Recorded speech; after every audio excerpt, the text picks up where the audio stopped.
जय जय माई जय जय माई राधा कृष्ण माई जय जय माई जय जय माई राधा कृष्ण माई जय जय माई शिरडी साई माई। जय सद्गुरुनाथ महाराज की जय। जगन्माते राधे राधे कृष्ण माई की जय। यमुना रानी की जय। राधा रानी की जय। कृष्ण भगवान की जय।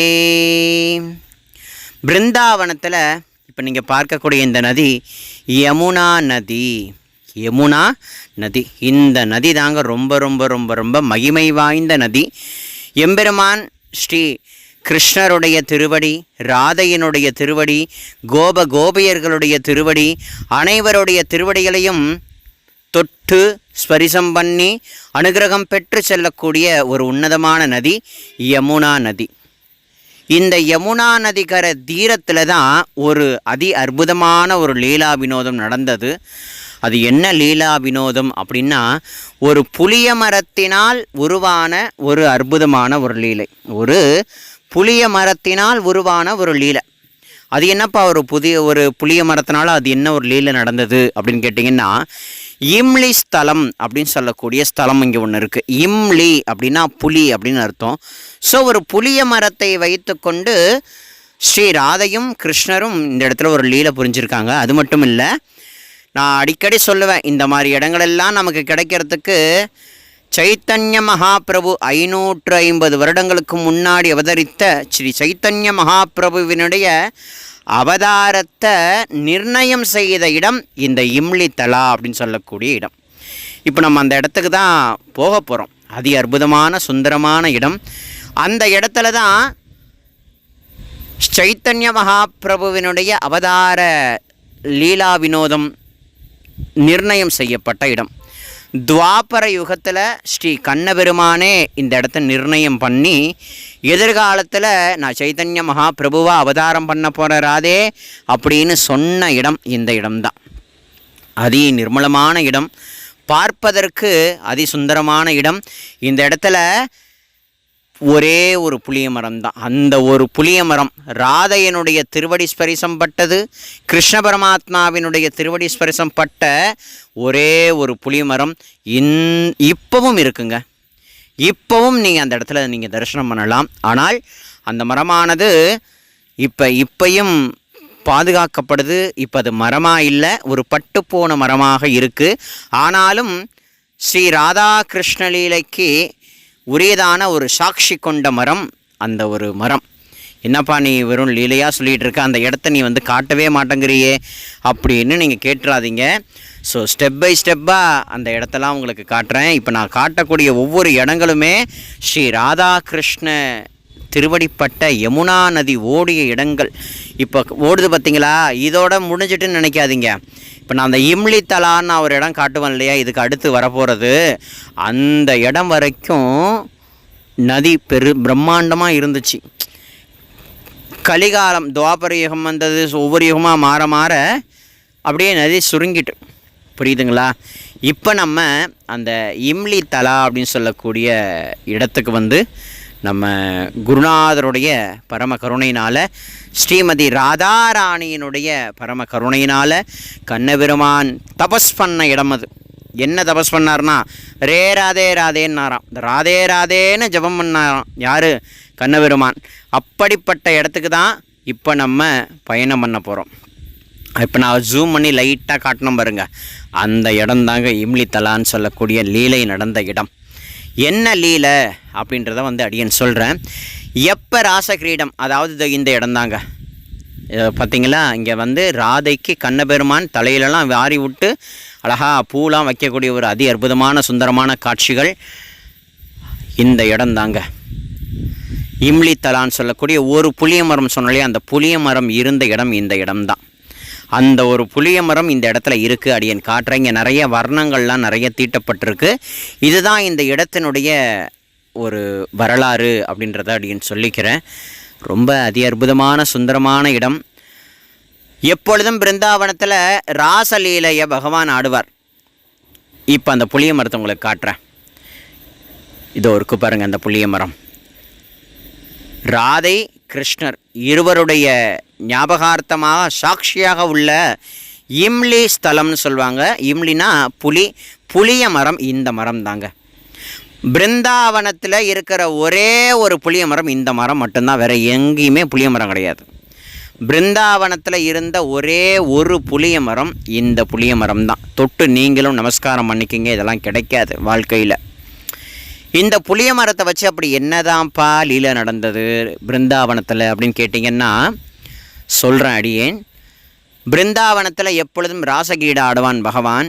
ஒவ்வொரு முறையும் ராசகிரீட ஆடிக்கிட்டே இருக்கும்போது கோபியர்களும் ராதையும் தன்னை மறந்து கண்ணனையே நினைத்து கொண்டு இருக்கும்போது கண்ணன் காணா போயிடுவானாம். ஒவ்வொரு நாளும் இது நிகழ்ந்து கொண்டே இருக்குமா.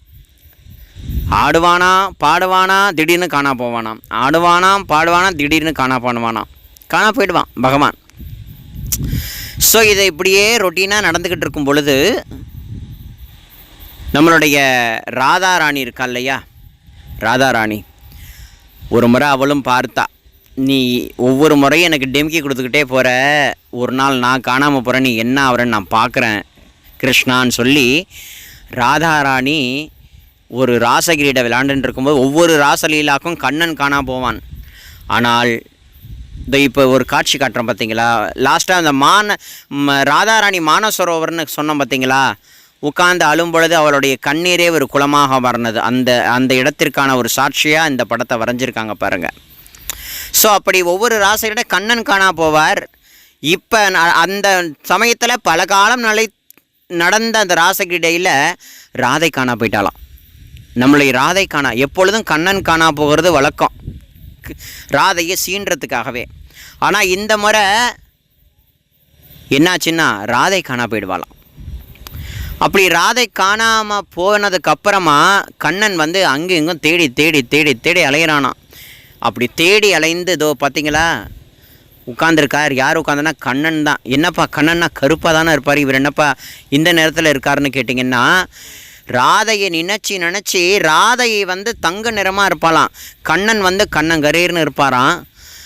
ராதையை நினைக்க கண்ணன் வந்து தங்க நிறத்தில் மாறிட்டாராம். ஸோ அந்த லீலா நடந்த இடம் இதுதான். அது மட்டும் இல்லை, இந்த புளிய மரத்து அடியில் இன்னொரு லீலா நடந்தது. என்னன்னு கேட்டிங்கன்னா, பிருந்தாவனத்தில் அதே ராசலீலா அப்போ ராதாராணி தன்னை நல்லா அலங்கரிச்சுக்கிட்டு இந்த பக்கம் வரும் பொழுது, இப்போ இந்த புளிய மரம் காட்டுறலையா, இந்த புளிய மரம் அப்போ நல்லா இருக்கும் பொழுது ஒரே ஒரு புளிய மரத்து ஓடு, ஒரு பழத்தினுடைய ஓடு ராதாராணியினுடைய காலை பதம் பார்த்த உடனே அவள் அப்படியே கிடறி கீழே விழுந்துட்டாளாம். அந்த கால் இடறி விழும் பொழுது காலில் போட்டிருந்த மருதாணிலாம் அப்படியே வீணாக போயிட்டான். அதை நினச்சி கதறி அழுதாலாம் ராதை. ஏ கிருஷ்ணா, பிருந்தாவனத்தில் ராசலீலா ஆடுறதுக்கு நான் ஆசையாக வந்தனேடா, இந்த புளிய மரத்தினுடைய இந்த ஓடு என்னை குத்தி இப்படி பண்ணிட்டேடா அப்படின்னு நினச்சி இந்த புளிய மரத்து மேலே கோபப்பட்டு இனிமேல் பிருந்தாவனத்தில் வேறு எந்த புளிய மரமுமே வளரவே கூடாதுன்ற ஒரு சாபம் கொடுத்துட்டாலாம். ஆகையினால தான் இந்த பிருந்தாவனத்தில் புளிய மரமே கிடையாது, ஒரே ஒரு புளிய மரம் தான். இப்போ நீங்கள் பார்க்குறீங்க இல்லையா, இந்த பட்டு போன ஒரு புளிய மரம், துவாபர யுகத்தில் இருந்த புளிய மரம் அது. அந்த புளிய மரம் தான் இந்த இடத்துல நீங்கள் பார்த்தது. புரியுதுங்களா? இது சுந்தரமான லீலா வினோதம் நடந்த இடம். இந்த புளிய மரத்தை பார்க்கும் பொழுது கண்ணனுடைய ராதையினுடைய ஞாபகார்த்தம் நமக்கு வரும். இந்த புளிய மரத்துலேருந்து விழுந்த ஒரு ஓடு தான் ராதையினுடைய காலை பதம் பார்த்தது. ராதையும் இனிமேல் கோத்து கொண்டு இனிமேல் நீ இந்த புளிய மரமே இருக்கக்கூடாதுன்னு சொல்லி சாபம் கொடுத்தாள். அதோடு மட்டும் இல்லாமல் அது பிருந்தாவனத்தில் இதுக்கப்புறம் எந்த புளிய மரமும் இல்லை, ஒரே ஒரு புளிய மரம் தான். இந்த புளிய மரத்தை கீழே தான் ராதை அதாவது கிருஷ்ணருடைய அந்த ராசலீலால் ஒவ்வொரு முறையும் கண்ணன் காணா போவான் இல்லையா, அப்போ ராதை ஒரு முறை காணாமல் போகும் பொழுது இந்த மரத்துக்கு கீழே உட்கார்ந்து கொண்டு தான் ராதே ராதே ராதே ராதே ராதே ராதேன்னு சொல்லி பகவான் வந்து நாமஜபம் பண்ணாராம். ஸோ ராதையை நினைக்க கருநிற கண்ணன் அப்படியே தங்க நிறத்துக்கு மாறினாராம். ஸோ உடனே ராதாராணிலேருந்து கோபியர்கள் எல்லாம் இந்த இடத்துல வந்து கண்ணனை சமாதானப்படுத்துனாங்களா, என்னடா நீ கருப்பாக இருந்ததுனாடா அழகு, நீ என்னடா இப்படி மாறிட்ட அப்படின்னு சொல்லும் பொழுது தான் எதிர்காலத்தில் ராதே உன்னுடைய பிரேமையை இந்த உலகத்துக்கு பிரகடனப்படுத்துறதுக்காகவும் நாம சங்கீர்த்தனத்தை பரப்புறதுக்காகவும் அச்சாரம் போடுறதுக்காக இந்த நேரத்தில் நான் மாறி இருக்கேன்னாராம். அப்படி சைத்தன்ய மகாபிரபுவாக நான் எதிர்காலத்தில் அவதாரம் பண்ண போகிறேங்கிறத நிர்ணயித்த இடம் இந்த இடத்துக்கு பேர் இம்லித்தலா அப்படின்னு சொல்லக்கூடிய அதிசுந்தரமான இடம். யமுனா நதி தீரத்துக்கு ஆப்போசிட்டில் இருக்கக்கூடிய ஒரு லீலை நடந்த இடம். ரொம்ப அழகாக ஒவ்வொரு ஓவியங்களுமே ரொம்ப அற்புதம். இதெல்லாம் ஒரு லீலைகளை நமக்கு ஞாபகப்படுத்தக்கூடியது. ஸ்ரீ ராதாராணியினுடைய மானசரோவர் எப்படி உருவானதுக்கான ஒரு சாட்சி. கண்ணன் காணா போயிடுவார், கோச்சுக்கிட்டு ராதை அழுவா, அதுவே ஒரு பெரிய குளமாக மாறிடும். அதில் ராதாராணி மானசரோவர் கண்ணன் கோபித்து கொண்டு என்னென்ன ராதே ராதேன்னு ஜெபம் பண்ணுறார். ராதையினுடைய நிறத்துக்கே அவர் மாறியதாக ஒரு அற்புதமான ஒரு காட்சிகள் இதெல்லாம் நீங்கள் பார்க்கலாம். ராதாராணுடைய காலில் இந்த ஓடு குத்திட்டு சுற்றி எல்லாரும் பார்க்குறாங்க. ஐயோ, நான் ராசலீல ஆள முடியாத போல் இருக்கேன், என்னுடைய மருதாணிலாம் நான் களைஞ்சு போயிட்டே, புளிய மரமே இதுக்கப்புறம் நீ புளிய மரமே இனிமேல் வளரவே கூடாது அப்படின்னு சொல்லி நடந்த ஒரு லீலைக்கான ஒரு இடம் இதெல்லாமே. ஆகையினால் ராதையினுடைய அந்த திருவடி, கண்ணபெருமானுடைய திருவடி, சைத்தன்ய மகாபிரபு உருவானதுக்கான ஒரு மூலம் விதை போட்ட இடம் இந்த இம்லி தெய்வர் தான். சைத்தன்ய மகாபிரபு இதே புளிய மரத்துக்கடியில் உட்கார்ந்து கொண்டு ஹரே ராம ராம ராம ஹரே ஹரே, ஹரே கிருஷ்ண கிருஷ்ண கிருஷ்ண ஹரே ஹரேன்னு சொல்லக்கூடிய மகாமந்திரத்தை இன்றைக்கி உலகம் முழுக்க நம்ம எல்லாம் ஜபிக்கிறோமே, நாம சங்கீர்த்தனத்தில் கொடுக்குறோமே. அந்த மகாமந்திரம் உருவாகிறதுக்கு மூலமான விதை போட்ட இடம் இந்த இடம்தான். இம்லி ஸ்தலம் அப்படின்னு பேர். யமுனா நதி தீரத்துக்கு ஆப்போசிட்டில் இருக்கக்கூடிய இடம் இது. அதிசுந்தரமான இடம் இது. குருவருளால் உங்களுக்கு தரிசனம் பண்ணி வச்சோம். ராதே கிருஷ்ண.